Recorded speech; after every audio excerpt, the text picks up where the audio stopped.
Bismillahirrahmanirrahim. Assalamualaikum warahmatullahi wabarakatuh. Perkenalkan nama saya Rizal Prasetyo. Di sini nanti saya akan melakukan pemeriksaan mengenai pemeriksaan leher dan pemeriksaan rongga mulut. Nah, kita mulai saja langsung. Bismillahirrahmanirrahim. Assalamualaikum warahmatullahi wabarakatuh. Perkenalkan saya dengan Dr. Rizal dengan Bapak siapa? Bapak Rafa. Baik, Bapak Rafa silakan duduk ya, Pak. Bapak Rafa kesini keluhannya apa ya, Pak? Sakit. Sakit mana, Pak? Tenggorokan ya, Pak? Ya. Tenggorokannya sakit. Ada keluhan lain, Pak? Nggak ada ya, Pak? Nggak ada. Sebelumnya ini udah berapa lama, Pak, sakitnya, Pak? 2 hari. 2 hari. Udah 2 hari sakit. Udah pernah berobat atau belum, Pak? Udah pernah berobat, tapi belum merasakan sembuh ya, Pak, masih sakit. Oke, saya periksa ya, Pak. Bersedia, Pak? Nanti mungkin sedikit mengganggu, mungkin sedikit kurang nyaman ya, Pak, nggak apa-apa. Terima kasih, Pak. Silakan duduk, saya cuci tangan terlebih dahulu.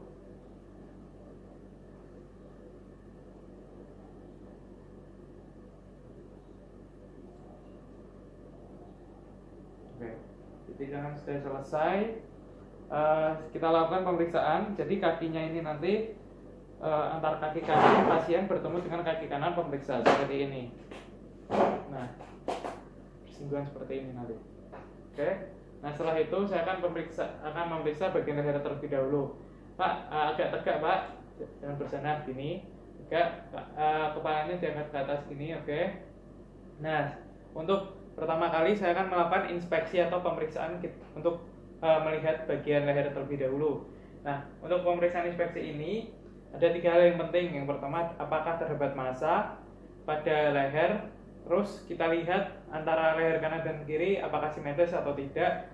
Selanjutnya kita lihat juga apakah terdapat pembesaran tiroid atau tidak. Nah, jika sudah, kita lakukan pemeriksaan palpasi. Sudah, Pak? Kita lakukan pemeriksaan palpasi untuk mengetahui apakah terdapat pembesaran kelenjar limfe pada leher atau tidak. Jadi jika terdapat pembesaran kelenjar limfe pada leher, jika terdapat kita merasakan gitulah, berarti kemungkinan itu kelenjar limfenya sudah membesar lebih dari 1 cm. Itu harus dicatat baik-baik gitu. Oke. Selanjutnya saya akan memperagakan pemeriksaan kelenjar limfe. Untuk pemeriksaannya mulai dari belakang. Nah, mulai dari belakang pasien seperti ini. Oke. Nah, kita raba mulai dari submental. Santai ya, Pak, relax. Permisi ya, Pak. Ya. Submental kita raba pelan-pelan saja dan teliti. Setelah itu submandibular. Kita rasakan apakah terdapat pembesaran atau tidak. Setelah itu ke atas menuju ke preauricula. Kita telusuri, tidak ada. Ke retroauricula, tidak ada. Lanjut ke musculus sternocleidomastoidea. Untuk lebih jelasnya, pasien suruh menoleh kanan ke kiri terlebih dahulu. Kita telusuri, tidak ada. Terus menoleh ke kanan, kita telusuri, tidak ada pembesaran. Setelah itu ke supraclavicular, buat pembesaran atau tidak. Itu ke infraclavicular. Nah, tidak ada. Jadi tidak ada pembesaran. Sebelumnya, jika terdapat pembesaran pada leher, pembesaran kelenjar limfe pada leher, kita nilai mulai dari pertama adalah letaknya. Jadi letaknya ini tadi di mana dulu letaknya? Di preauricula atau retroauricula atau di mana nanti. Nah, yang kedua, pembesarannya ini sifatnya lateral, unilateral atau bilateral, kanan dan kirinya ada atau cuman satu sisi. Nah, setelah itu kita nilai dari warnanya. Warnanya itu nanti kemerahan atau sama dengan warna kulit sekitar. Nah, selanjutnya kita nilai juga dari fluktuasi, apakah terdapat fluktuasi atau tidak. Lalu jika sudah, kita tekan. Seumpama ada benjolan, kita tekan. tekan dan tanya, Pak, ini nyeri atau tidak? Nah, terdapat nyeri tekan atau tidak. Nah, selanjutnya kita nilai mulai dari mobilitasnya. Kita pegang, lalu digoyang-goyangkan. Jika terfiksasi kayak padat gitu, terfiksasi nggak bisa kemana-mana, berarti kemungkinan itu sudah terjadi metastasis ke jaringan sekitarnya.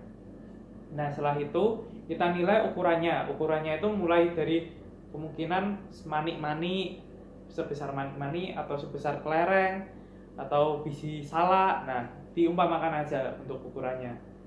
Atau bisa dimasukkan ke T1, T2, T3, T4 seperti itu. Nah, itu untuk ukurannya. Nah, setelah itu kita masukkan ke permukaannya. Permukaannya itu nanti permukaannya halus atau kasar atau berbenjol-benjol, itu kita nilai, kita raba. Oke. Baik, untuk pemeriksaan bagian leher sudah saya cukupkan. Selanjutnya saya akan melakukan pemeriksaan bagian rongga mulut. Pada pemeriksaan selanjutnya saya akan melanjutkan ke pemeriksaan untuk mengetahui daerah rongga mulut. Nah, yang pertama kita persiapkan alat terlebih dahulu, yaitu ada lampu kepala dan tong spatel. Nah, ada dua alat ini. Pertama kita hidupkan lampu kepalanya terlebih dahulu dan kita pasang seperti ini. Nanti saya hidupkan, lalu tong spatelnya kita masukkan ke mulut dari pasien. Kita masukkan ke mulut pasien. Kita bisa menggunakan yang kecil atau yang besar, tergantung pasiennya. Jika dewasa menggunakan yang besar, dan jika anak-anak menggunakan yang kecil. Lalu untuk lakukannya yang melekuk ke bawah ini, ya yang lakukannya ke arah yang lakukan ke bawah. Jangan ke kiri, tapi ke kiri. Oke, kita masukkan. Nanti pasien suruh membuka mulut. Silakan Pak untuk membuka mulut. Untuk lidahnya jangan keluar ya Pak. Terus ini nanti dimasukkan kira-kira 2/3 anterior atau 2/3 bagian depan. Nanti ditekan ke bawah. Ya seperti itu. Nanti bilang A kayak gitu ya Pak. Lalu yang pertama kita periksa, bisa buka mulut Pak, gitu. Nanti ditekan ke bawah, kita periksa. Yang pertama adalah lidahnya. Lidahnya ini nanti terdapat putih-putih, bercak putih-putih atau tidak, kotor atau tidak. Selanjutnya yang namanya itu basah ya. Selanjutnya kita lihat di daerah giginya. Giginya Pak, buka aja Pak, buka aja biasa, enggak biasa kayak tadi ya, gitu. Oke, kita lihat giginya. Giginya ini terdapat infeksi atau gigi berlubang atau tidak. Terutama kita lihat rahang bagian atas. Kita lihat rahang bagian atas, bagian molar sama premolarnya. Kenapa? Karena pada bagian premolar sama molar bagian atas ini bisa mengakibatkan, jika terjadi infeksi bisa mengakibatkan ke bagian maksila ini, desinusitis maxillaris. Nah, setelah itu kita lanjut ke pilar anterior sama posterior. Kita lanjut, buka lagi Pak. Kita lanjut ke pilar anterior posterior, simetris atau tidak. Jika tidak simetris, kemungkinan pertama adanya abses. Kalau tidak, pertama adanya edem juga bisa. Terus bisa juga terjadi karena adanya inflamasi. Curiga hal tersebut. Nah, selanjutnya kita lihat daerah tonsil. Gitu lagi Pak. Tonsil kanan dan kirinya. Tonsil kanan dan kirinya ini sama atau tidak, simetris atau tidak, besarnya sama atau tidak, mukosanya hiperemes atau tidak. Lalu kriptennya kita nilai juga apakah ada pelebaran atau tidak. Terus kita juga menilai apakah ada dendritus atau tidak. Terus kita nilai juga apakah ada abses atau tidak untuk tonsilnya. Setelah itu yang terakhir kita nilai daerah orofaring dinding posterior. Nah, kita nilai juga daerah tersebut apakah terdapat hiperemes atau tidak mukosanya, atau terdapat atrofi mukosa. Terus apakah terdapat granulasi di daerah dinding posterior dari orofaring. Baik Bapak, pemeriksaannya ini sudah selesai. Tidak ditemukan adanya kelainan di daerah leher sama di daerah rongga mulut Bapak. Terima kasih atas kerjasamanya. Mungkin ada yang ditanyakan Pak? Enggak. Tidak ada. Terima kasih. Wassalamualaikum warahmatullahi wabarakatuh.